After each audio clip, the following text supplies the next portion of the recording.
ఉండవెల్లి కరకట్ట సమీపంలో ఉండే మందిర సత్యనారాయణరాజు ప్రకృతి ఆశ్రమంలోకి వరద నీళ్లు పోటెత్తాయి. అక్కడ వాహనాలు పార్కింగ్ వద్ద మోకాళ్ళ లోతు నీళ్లు వచ్చాయి. కారు సగం వరకు మునిగిపోయి ఉండడం, ఆవరణ మొత్తం వరద నీరు ప్రవహించడం కనిపిస్తోంది. ఈ సమాచారం అందుకున్న వెంటనే పోలీసులు, విపత్తు నిర్వహణ, అగ్నిమాపక సిబ్బంది హుటాహుటి సంఘటనా స్థలానికి చేరుకున్నారు. ఆశ్రమంలో ఉంటున్న వారిని తాళ సహాయంతో బయటికి తీసుకొచ్చారు. ఎక్కువ మంది వృద్ధులు అక్కడ నివసిస్తున్నారని, అందుకే ముందు జాగ్రత్త చర్యగా ఖాళీ చేయిస్తున్నామని అధికారులు చెబుతున్నారు. వరద నీరు లోపలికి ప్రవేశించకుండా ఉండడానికి జేసీబీల ద్వారా మళ్లింపు పనులు చేపట్టారు. ఇసుక మూటలను అడ్డుగా పెట్టారని అధికారులు తెలియజేశారు.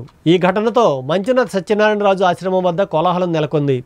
అక్కడ నివసిస్తున్న వారి బంధువులు, పలువురు స్థానికులు ఆశ్రమం వద్ద గుమిగూడారు. వర్షాల వల్ల ఆశ్రమానికి దారితీసే రోడ్డు మొత్తం ధ్వంసమైంది.